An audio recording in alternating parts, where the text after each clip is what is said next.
Seguinte, o ponto é que eu fiz a minha primeira corrida ontem. Tchau, descansa. Fiz minha primeira corrida ontem e eu quero compartilhar com vocês porque eu entendi o hype, entendeu? Entendi o hype. Fica comigo. Primeiro de tudo, o que eu queria dizer é que eu sempre admirei a corrida, porque é um dos esportes que você usa o próprio corpo pra isso. Você não precisa de instrumento ou coisas a mais. Então eu sempre achei muito bonito quem corre. Então já era um desejo meu, tipo, desde antes de virar hype. Mas eu nunca tive a paciência, porque toda vez que eu começava a correr, eu me sentia muito ofegante, muito pesada. Só que depois, com o tempo, conversando com o pessoal que corre, eu entendi que isso é normal, todo mundo passa por isso. E por todo mundo passar por isso, todo mundo ser ruim nos primeiros 500 metros, nos primeiros passos, é o que a corrida começou a me ensinar. Que na vida todo mundo vai começar ruim, cara. Todo mundo vai começar ruim. E quando a gente tá na corrida, que foi o que aconteceu ontem, eu vi isso nitidamente. A galera da corrida tem uma empatia por quem tá começando, que é uma coisa que a gente não tá acostumado de ter, sabe? É uma empatia no sentido assim, se você tá correndo e ficou desanimado no meio da corrida, uma pessoa que você não conhece vai te animar, sabe? No meio da corrida tinha uma menina que, ela passou gritando comigo, ela falou assim, vamos, vamos, vamos, tem fotógrafo ali na frente, tipo, me animou, sabe? Ela falou assim, meu, depois que a gente já passou o fotógrafo, a gente saiu correndo mais um pouco, aí ela falou assim, não, na frente do fotógrafo a gente não pode desanimar.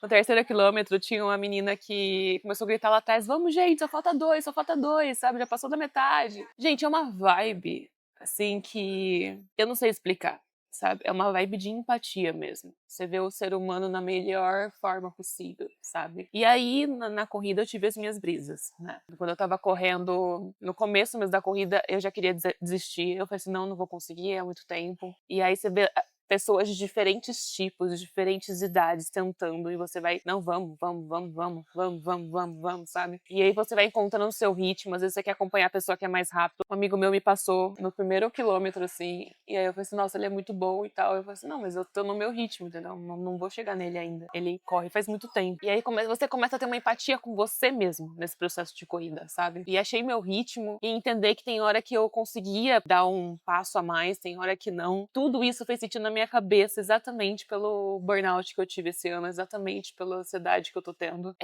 Porque a minha ansiedade, fui diagnosticada com transtorno de ansiedade generalizada. O que é isso? É quando você gera ansiedade em qualquer setor da tua vida, você não sabe por onde vai vir. Mas essa ansiedade, ela nasceu por excesso de informação na minha vida. Eu tenho um excesso de novidade o tempo todo e excesso de descontrole. Eu sou uma pessoa que eu gosto de um certo controle na rotina pra eu entender o que eu vou construir, sabe? E aí, quando eu entro num pedaço que só tem descontrole, e aí eu quero que deixa a cabeça zoada, sabe? Porque eu planejava meu dia, eu sabia onde eu tinha que chegar, eu sabia os objetivos que eu tinha que fazer, como que eu tinha que construir aquele projeto, e aí durante o dia eu ia sendo atropelada pela vida, assim, por funcionários, por problemas, coisas assim, sabe? O tempo todo. E aí isso foi me gerando um transtorno, um certo pânico. Teve um momento que eu realmente desenvolvi o pânico, de eu não conseguir mais o Âmago, que é a minha cafeteria, né, meu bar, na verdade. A gente tem 2 unidades. Ano passado só tinha uma unidade, eu não conseguia ir pra lá. E em abril desse ano a gente abriu a segunda unidade, que aí foi quando explodiu mais ainda, porque era muita novidade.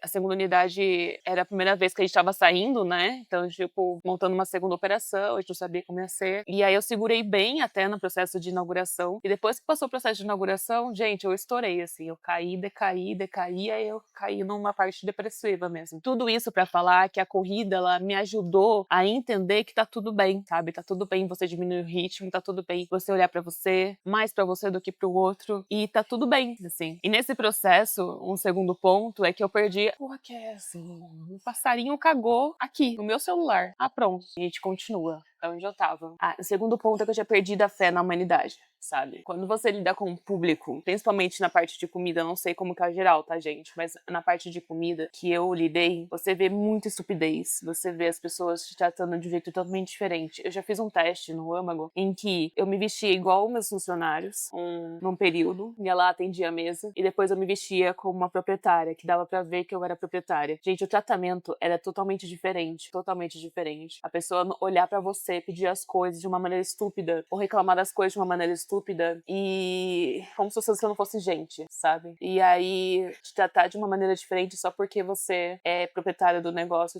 isso é estranho, sabe? Isso é feio. E tanto é que depois dessa experiência eu comecei a proteger mais, olhar mais pros atendentes, como eles já estavam sendo tratados. E aí, depois desses meses atendendo, eu fui perdendo um pouco o fé na humanidade, sabe? Eu fui entendendo que sempre tá ruim, sabe? Sempre alguém vai reclamar do seu serviço, sempre alguém vai reclamar de você, sempre alguém vai falar mal de você. E claro que é um pontinho sujo no meio de uma coisa gigantesca, assim, de pessoas boas também que vêm aqui, mas você acaba olhando pras críticas, que é o que te pega, né? E aí na corrida ontem eu falei assim, não, cara, tem muita gente boa no mundo, a gente precisa focar nas pessoas boas, porque eu como criadora, se eu for focar nas pessoas ruins, eu vou parar de criar, eu vou parar de fazer vídeo, eu vou parar de falar, eu vou parar de criar espaços, eu vou parar de criar ideias, e porque tudo que eu crio é pra humanidade, então não é esse o ponto, sabe? E aí ontem a corrida ela me deu uma esperança mesmo de olhar e falar assim, não, cara, é bom, é bom eu continuar, as pessoas estão sendo boas ainda, tenho esperança ainda, então dá pra continuar, sabe? E o terceiro ponto que eu achei muito, muito legal, assim, foi quando eu percebi que eu mereço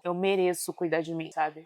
Durante muito tempo da minha vida eu achei que eu não merecia. Eu sempre olhei para as pessoas à minha volta, admirava as pessoas que cuidavam de si, que eram bonitas, que tinham um corpo bonito, que tinham disposição e viviam assim, né, nos esportes. Eu sempre admirei muito, só que eu nunca me dei essa oportunidade de estar nesse meio, sabe? Eu nunca me dei. E agora, voltando para academia e tendo tempo para fazer isso também, para ter esse investimento, que eu entendo que tem que ter tempo, eu vou me dar isso de presente. Então eu vou sim cada vez mais adentrar a alimentação, vou fazer o exercício físico que eu precisar, eu vou correr mais, porque eu preciso disso, sabe? Durante a minha vida inteira, eu me entupi, literalmente, quando eu tava feliz, quando eu tava triste, quando eu tava sempre em comida. E eu sabia que aquilo era também uma maneira de me sabotar, sabe? Então, não vou fazer mais isso. Não dá, sabe? Não dá pra fazer mais isso. Toda vez que eu tô feliz, toda vez que eu tô conseguindo uma coisa, eu vou lá e me enfio em comida e desconto na comida e acho que estou me parabenizando ou me gratificando de alguma forma com comida. Eu tenho aprendido em terapia outras maneiras de me gratificar, sabe? Eu tenho aprendido a comprar roupas melhores pra mim, ou assistir um filme, ou sei lá, tem tantas coisas que eu tenho aprendido, tomar um banho gostoso, ter uma rotina de skincare. Então eu tô aprendendo a ter um outro olhar pra essas coisas, principalmente esse lado que me dá uma sensação de gratificação, sabe? E é isso, gente. A corrida ela tem me ensinado a ter paciência, diminuir o ritmo, olhar pra mim com mais carinho, ser mais humana comigo e com os outros. Eu acho que esse é o ponto, sabe? É uma coisa muito legal e que eu tava precisando muito. E de uma certa forma traz uma certa leveza. Se você corre, me fala o que você tem aprendido com a corrida. Eu quero saber de vocês, eu quero encontrar essas pessoas também que estão correndo, que estão nesse mundo fitness, eu acho que pra mim vai ser muito importante. E me fala se você fez algum sentido também que eu falei, né? Na vida de vocês. É isso. E bora correr, bora correr. Bora entrar pra esse nicho, cara. Muito bom, gostei mesmo. Correr e malhar, tá? Os dois. Vambora.